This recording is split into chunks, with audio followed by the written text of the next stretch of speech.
Bonjour. Donc, pour terminer la partie euh, pré-hilbersien, on va commencer la partie isométrie vectorielle d'un espace euclidien. Bien. Donc, le plan de ce chapitre, c'est on va commencer par les isométries vectorielles, c'est-à-dire les applications ou bien les endomorphismes qui conservent la norme, c'est-à-dire la norme de f de x égale norme de x. Puis, le cas particulier du plan, on va bien étudier en détail ces isométries-là. Et comme troisième partie, comme complément, les hyperplans affines. C'est une partie qui ressemble un peu à droite affine et tout ça. Bien.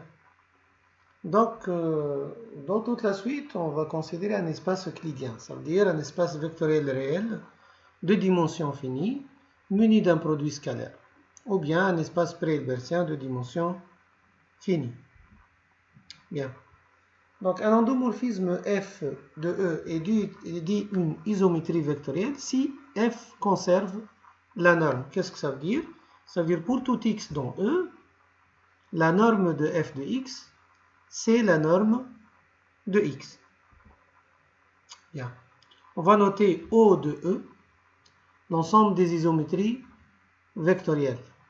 Un élément de O de E, on va l'appeler une isométrie ou bien un endomorphisme orthogonal. Donc la lettre O, c'est orthogonal.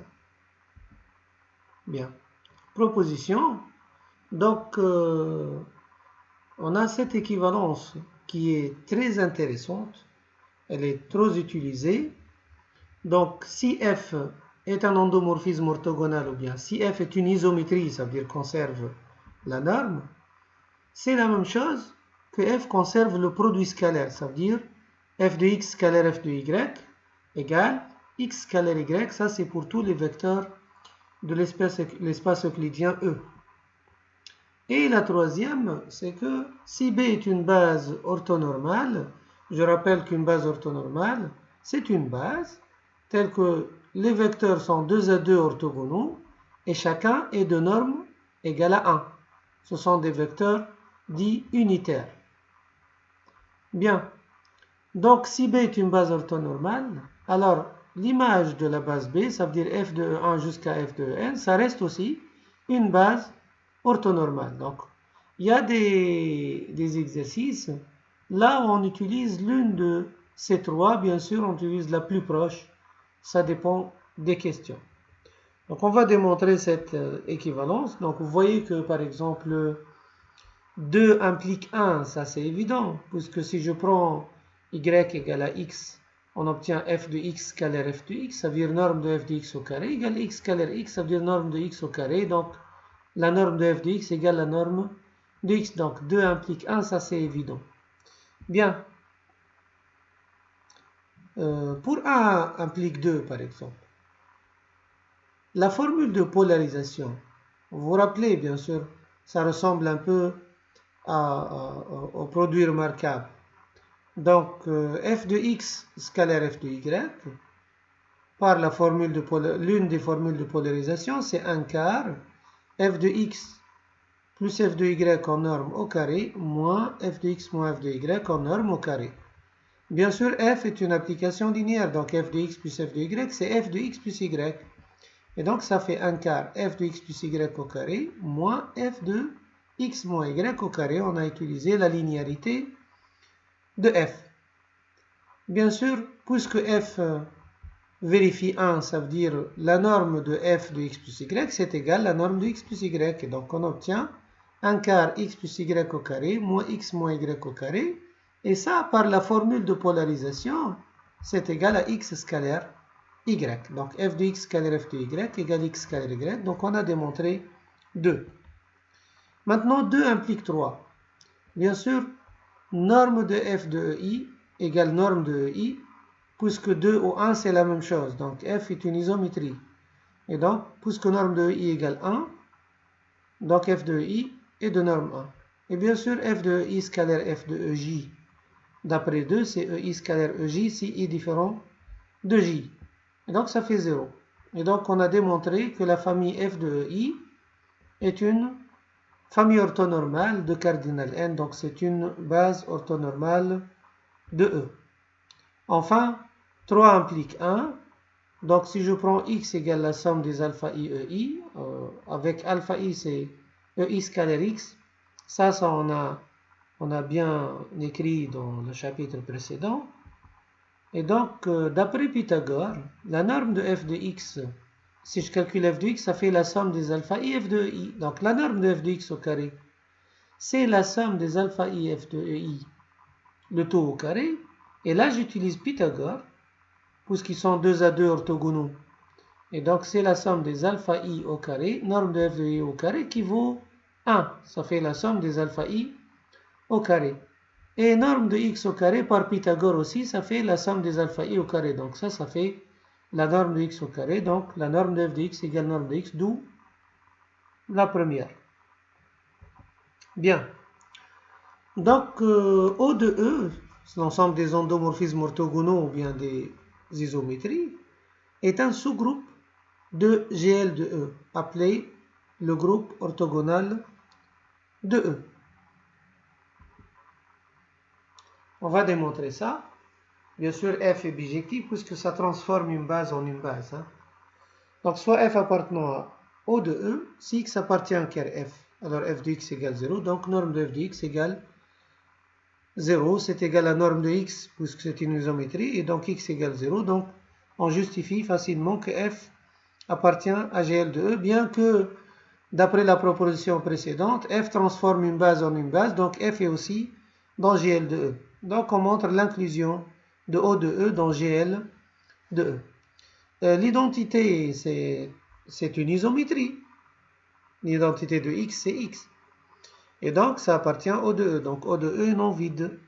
Donc, je rappelle qu'un sous-groupe, c'est une partie non vide d'un groupe qui est stable par produit par élément symétrique. Et donc, si f et g appartiennent à O de E, alors quel que soit x appartenant à E, g rend f de x. C'est g de f de x. Et donc, comme g est une isométrie, ça fait norme de f de x. Et comme f est une isométrie, ça fait norme de x. D'où g rend f appartient au de E. Et enfin, norme de f moins 1 de x. Si j'appelle ça y, ça fait norme de f de y, puisque f est une isométrie. Donc, ça fait norme de f moins 1 de x. Ça fait norme de x. Donc, f moins 1 est aussi une isométrie, d'où O de E est un sous-groupe de GL de E. Bien. Un exemple d'endomorphisme orthogonaux ou bien d'isométrie, c'est les symétries orthogonales. Donc, qu'est-ce qu'une symétrie?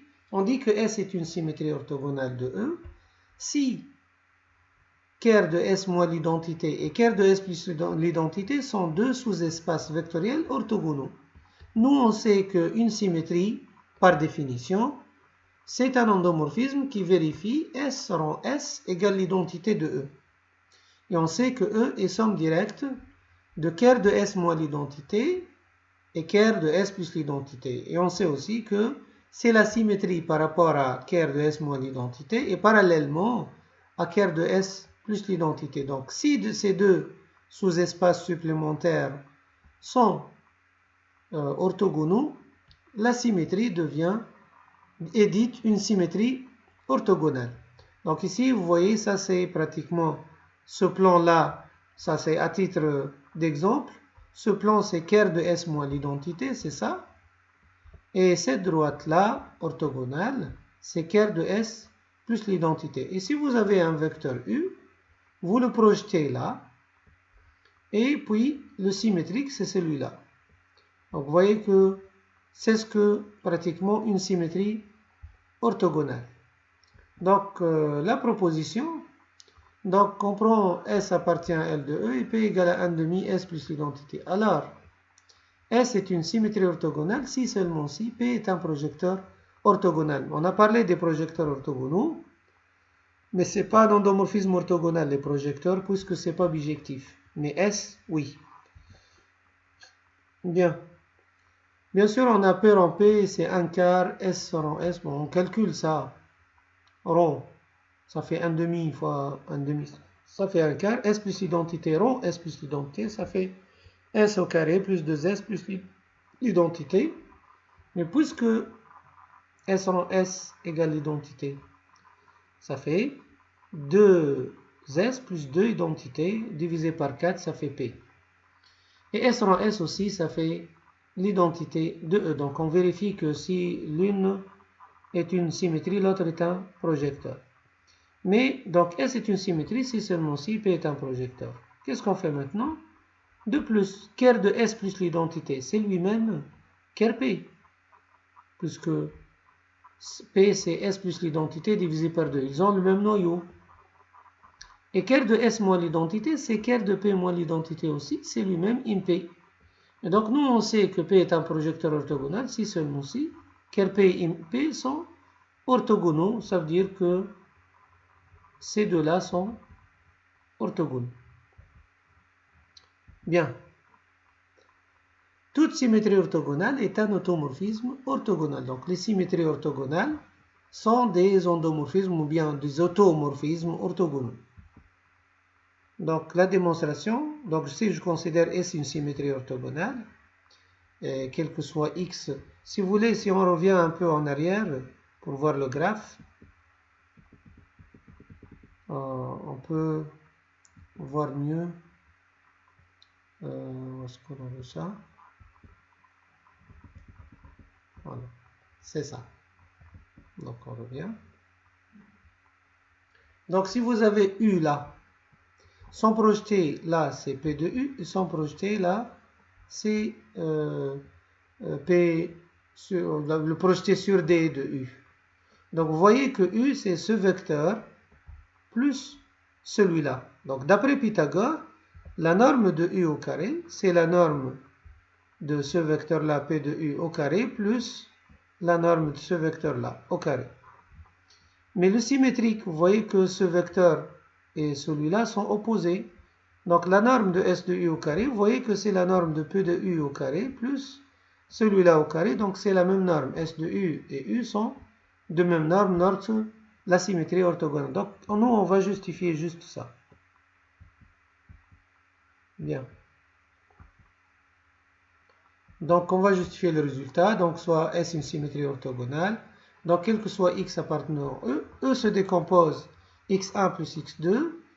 Et X1 et X2 sont orthogonaux. Donc X1 appartient à X1 c'est 1 demi X plus S de X appartient à ker de S moins l'identité. X2 égale à 1 demi X moins S de X appartient à ker de S plus l'identité. Donc X1 est orthogonal à X2. S de X c'est S de X1 plus S de X2, ça fait X1 moins X2. Donc d'après Pythagore, norme de S de X au carré, c'est norme de X1 au carré plus norme de X2 au carré qui vaut norme de X au carré. Donc on vient de voir graphiquement ce qui se passe. Donc on appelle donc un cas particulier des symétries orthogonales, c'est les réflexions. Qu'est-ce que ça veut dire une réflexion? C'est une symétrie orthogonale de E telle que ker de S moins l'identité, c'est un hyperplan. Ça veut dire c'est une symétrie orthogonale par rapport à un hyperplan. Un exemple, soit A un vecteur unitaire de E et H A orthogonale. Donc l'orthogonale à A c'est l'orthogonale à la droite engendrée par A et donc H est un hyperplan. Alors l'application est suivante. S de X égale X moins 2 A scalaire X fois A est une symétrie, est une réflexion d'hyperplan H. Comment vérifier ça? Vous voyez que S de X égale X, ça veut dire cette quantité est nulle. Donc A scalaire X égale 0, ça veut dire X orthogonal à A, ça veut dire X appartient à H. Et donc ker de S moins l'identité, c'est H. Donc ker de S plus identité est une droite normalement qui contient A. Et donc ça fait H orthogonal. Puisque S de A égale à moins A. Donc A appartient à ker de S plus l'identité. Mais ker de S plus l'identité est dimension 1. Donc c'est égal exactement H orthogonal. Matrice orthogonale. Donc le côté matriciel de tout ce qu'on vient de définir maintenant, c'est les matrices orthogonales. Qu'est-ce qu'une matrice orthogonale? C'est une matrice telle que la transposée, c'est l'inverse. Les matrices telles que la transposée, c'est l'inverse. Transposée de A fois A égale l'identité, on appelle ça matrice orthogonale. Donc on va noter ON de R, l'ensemble des matrices orthogonales. Donc on note O de E, l'ensemble des automorphismes orthogonaux ou bien des isométries, et ON de R, l'ensemble des matrices orthogonales. Proposition, donc ON est un sous-groupe de GLN de R, ça c'est un exercice simple. Donc les vecteurs colonnes, respectivement les vecteurs lignes d'une matrice orthogonale, forment une base orthonormale de Rn munie de son produit scalaire usuel. Donc je vous rappelle que le produit scalaire usuel sur Rn, c'est x scalaire y, c'est transposé de x fois y. Donc si A appartient au ON de R et C1 jusqu'à Cn, les vecteurs colonnes de A, bien sûr, les lignes de transposée de A sont transposées de colonne 1 jusqu'à transposée de colonne n. Donc en calculant transposée de A fois A, puisqu'on calcule ligne fois colonne, donc MIJ, c'est transposé de la colonne numéro I fois la colonne numéro J. Mais ça, c'est le produit scalaire, c'est I scalaire CJ. Mais lorsque la matrice transposée de A fois A égale l'identité, ça veut dire la matrice A est orthogonale, ça fait l'identité, ça veut dire MII égale 1 et MIJ égale 0 si I différent de J. Donc on obtient CI scalaire CJ, ça fait 1 si I égale J et 0 sinon. D'où le résultat. Donc pour construire une matrice orthogonale, il suffit de construire, par exemple, matrice de 2, construire deux vecteurs orthonormés, orthogonaux et chacun de norme 1. La matrice d'un endomorphisme orthogonal dans une base orthonormale, là, ça c'est très intéressant, mettez 50 lignes sous orthonormale, parce que la matrice d'un endomorphisme orthogonal dans une base quelconque ne va pas donner une matrice orthogonale. Mais dans une base orthonormale, ça donne une matrice orthogonale. On va démontrer ça. Donc, je prends une isométrie F, ou bien un automorphisme orthogonal, et B, une base orthonormée de E. Et A, c'est la matrice de F dans B. Bien, on va montrer que A est une matrice orthogonale. Donc, le terme général, c'est AIJ. Donc, AIJ, on sait que c'est les coordonnées de F de EJ dans la base B qui est orthonormale. Donc, vous vous rappelez que les coordonnées de X sont EI scalaire X. Donc, ici, c'est le coordonnées de F de EJ, c'est EI scalaire F de EJ. Ça, c'est le terme général AIJ. Transposé de A, c'est BIJ avec BIJ, c'est AJI. Transposé de A fois A, c'est la matrice de terme général MIJ avec, ça c'est la formule. MIJ, donc ça fait la somme de K égale 1 jusqu'à N. EK scalaire F de EJ, puisque ça c'est AKI. Et EK scalaire F de EJ, ça c'est MIJ. Or, F de EI scalaire F de EJ, ça fait la somme de K égale 1 de EK scalaire F de EI, ça c'est F de, fois EK, ça c'est F de EI. Je laisse la F de EJ. En développant, on va mettre ça en facteur et on va trouver cette quantité-là. Donc ça fait MIJ. Et donc, qu'est-ce qu'on obtient? Donc d'autre part, F de EI scalaire F de EJ égale EI scalaire EJ, ça fait 1 ou bien 0. D'où le MIJ, ça fait 1 si I égale à J et 0 si I différent de J. Et donc cette matrice-là transposée de A fois A égale l'identité. D'où le résultat. Donc une matrice orthogonale représente la matrice de passage entre deux bases orthonormales. Bien sûr, puisque un endomorphisme orthogonal, l'image d'une base orthonormale est une base orthonormale. Et donc, une matrice orthogonale, c'est la matrice d'une isométrie. Et donc, ça s'écrit f de E1, f de En, etc., qui est une base orthonormale, dans une base orthonormale. Donc, c'est une matrice de passage entre bases orthonormales. Et donc, son inverse, c'est sa transposée. Donc, quel que soit A appartenant à N de R, déterminant de A, c'est plus ou moins 1, ça c'est évident, puisque déterminant de transposée de A fois A égale 1. Et donc, c'est déterminant de A au carré. Donc, définition, un automorphisme orthogonal de déterminant 1 est appelé isométrie positive ou bien déplacement. Et l'isométrie, bien sûr, de déterminant moins 1, ça s'appelle les isométries négatives ou bien les anti-déplacements. Bien.